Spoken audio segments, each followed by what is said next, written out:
It's finally happened. After months and months, we have finally got to this stage. Though we knew it was inevitable, we knew this day would come. It still doesn't wash away the sting, the pain, the feeling of betrayal and hurt, the not understanding why. That's right. I just built the worst epic in Raid Shadow Legends. So you don't have to. And I do it again.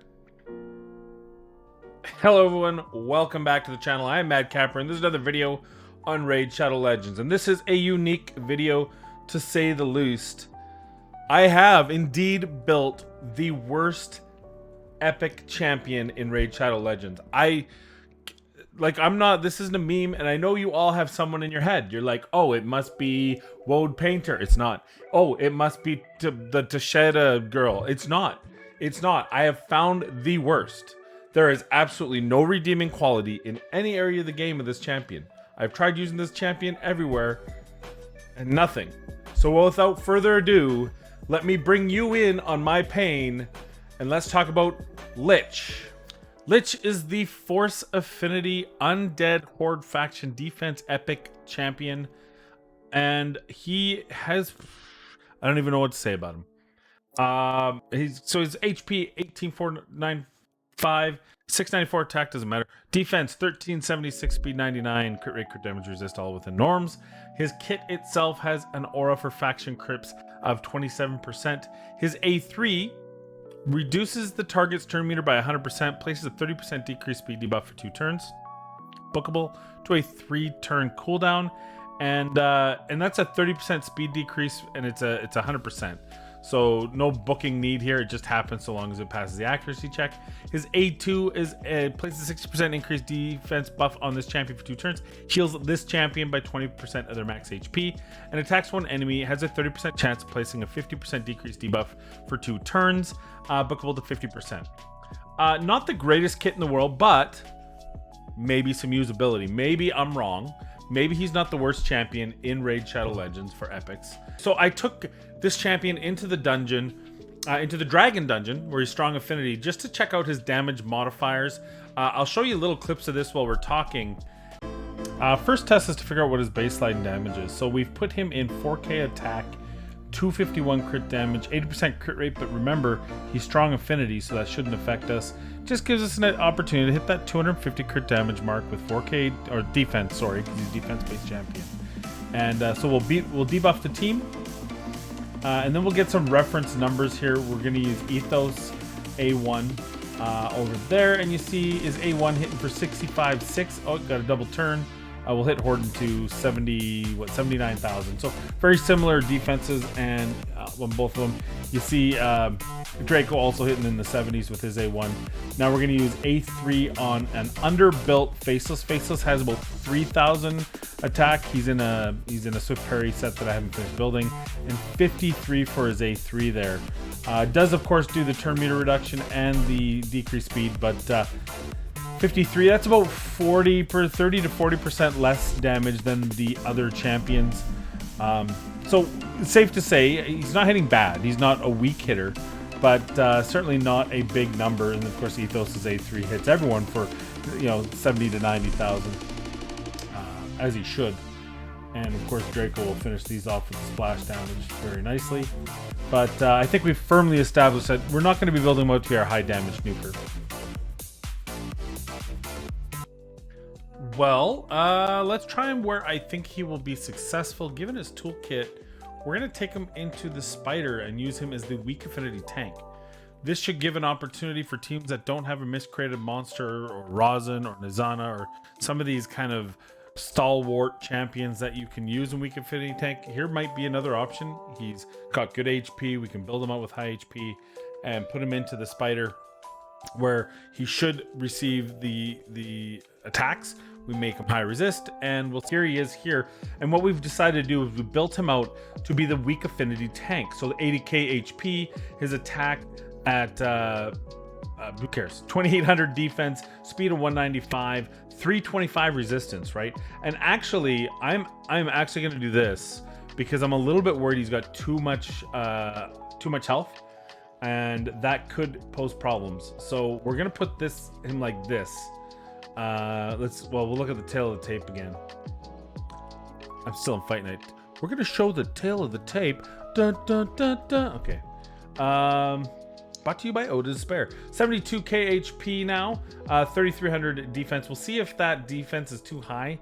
It might mess with him. We'll take the ring completely off if it doesn't work. We'll see if we can get this to work.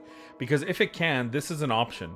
And this is actually a very strong option to some of the other weak affinity tank options that you generally have. So the key here is that we also brought in a healer. We brought in the debuffer. And I made sure not to bring in a legendary, one Royal Guard, one Cold Heart. A pretty typical run. Looking pretty good so far. Now he's going to heal himself here, and there's our problem. I knew it. He's got the 60% increased defense buff, and as soon as you see those buffs, the spiders are going to ignore him because they consider that a D threat. And now even here they're confused. Which one do they want to hit? They want to hit Lich? No, they want to hit Stagnite, because they're not sure which one to hit. And there, 100% turn meter decrease on his A3, but we're using him as a weak affinity tank. He weak hits, he doesn't do the turn meter decrease.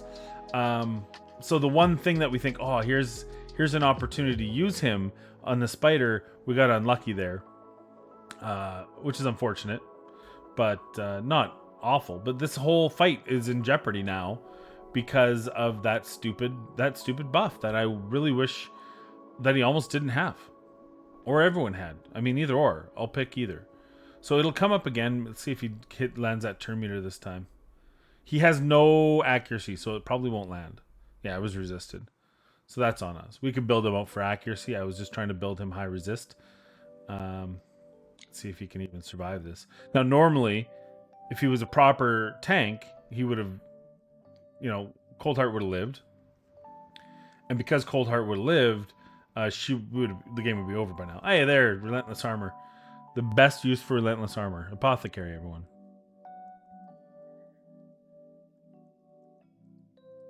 So, looks like he might make it through. We might actually do this. We'll see. We're not out of the woods yet, but those heals are beautiful.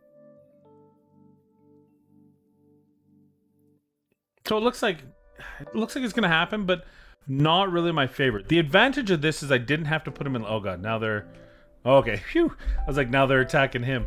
So yeah, it was kind of sloppy because Cold Heart died because of that. The change in the threat assessment when he put up his self buff. Biggest problem with this kit is you can't even use him in the one area where I think he would be OP, right? Lich, you can put good HP on him.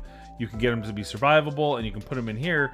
But he reduces threat on himself when he puts up that defense buff. And because my Cold Heart, this isn't, I'm not using a floppy Cold Heart. That sounds weirdly incorrect.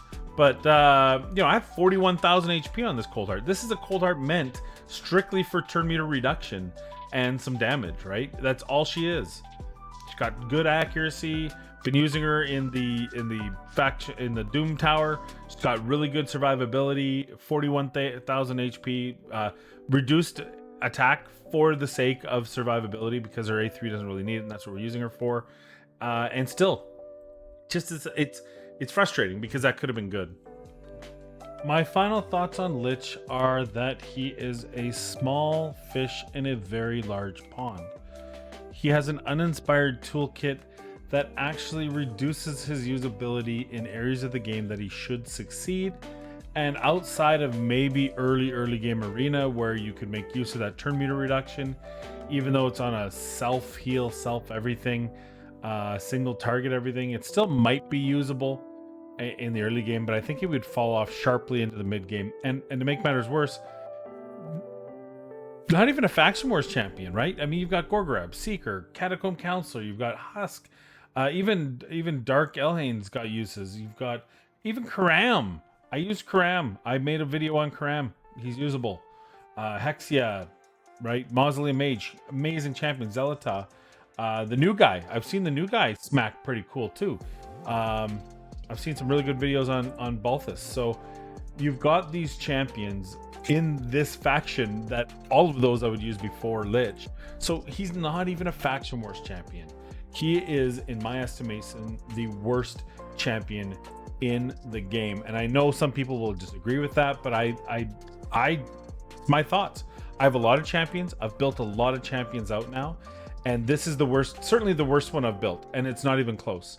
He is the least usable champion of everything I've built by at least 1/3 of the usability of the next worst champion. It's unfortunate. It's unpleasant. I feel dirty for using the books. I wish I could have them back. This is the first time I've regretted it. I wish I could have those books back, but I can't. So instead, how would I fix them? Well, I think it's quite simple. Keep his kit. Look, not every champion has to be this over-the-top does everything. Not everything has to be a Stag Knight or a Madame Ceres, right? Some champions can just be these champions. They can be Rippers. They can be Oathbound. They can be, Knight Errant. They can be good at one thing. So let's make them good at one thing, something. And simple. Here's how I believe this should read. Attacks one enemy. Decreases the target's turn meter by 100%. Places a 30% decreased speed debuff on all enemies for 2 turns. Boom. Places a 60% increased defense buff on this champion for 2 turns. No. Places a 60% increased defense buff on all champions for 2 turns. Heals this champion by 20% of their max HP. Boom.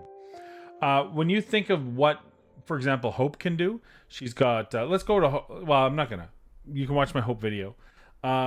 Hope has this on an AoE and has a cleanse, and which she strip, sorry. So Hope has a strip and an ally protect at 20%. Lich could be good, but this messes with threat assessment. And when that happens, you can't use him in Clan Boss. You can't use him in Spider. He messes with the aggro. So you make this an AoE. Not only does it help the whole team in things like the Clan Boss, so he'd be way more usable in the Clan Boss and might be an option for free-to-play players trying for a new different survivability, looking for weak affinity tanks to help them get through the Clan Boss, those sort of things. But it would stop the mess up with the Spider, because all champions would have that increased defense on them as long as you speed tune them correctly. And then suddenly it's usable. It's a very simple change. And then this here, it hits okay. It's like a mid-range hit, but it's still 40% less than the top single target nukers. So give him that AoE speed decrease. I think that would be awesome. You speed him up. You try to get him in there so that if you can't kill the enemy team, at least you can take away the turn meter of their booster, and on top of it, you can reduce the speed of everyone by 30% on the enemy team. Love it. There's still a lot of ways that can go wrong, but at least you have something in the toolkit. And the rest of it's fine. I would just do those 2 things, and I think he'd be usable. So those are my thoughts. What are your thoughts? Do you think I'm crazy? Would you use him for anything? Is there anywhere you think you would use him? Do you think there's a worse champion than him in the epic realm for this game? Do you think possibly maybe if he were a Skinwalker or a Lizardman or one of those champions, he might be better just because there's nothing else out there? Let me know in the comments down below. You can also find me on Discord at the Madhouse. Link in the description. And finally, please like and subscribe. Subscribing is free, and 70% of you do not subscribe, and I would like that to change. I would love for that to change. So please subscribe, be kind to one another, practice your social distancing, and we'll see you in the next video.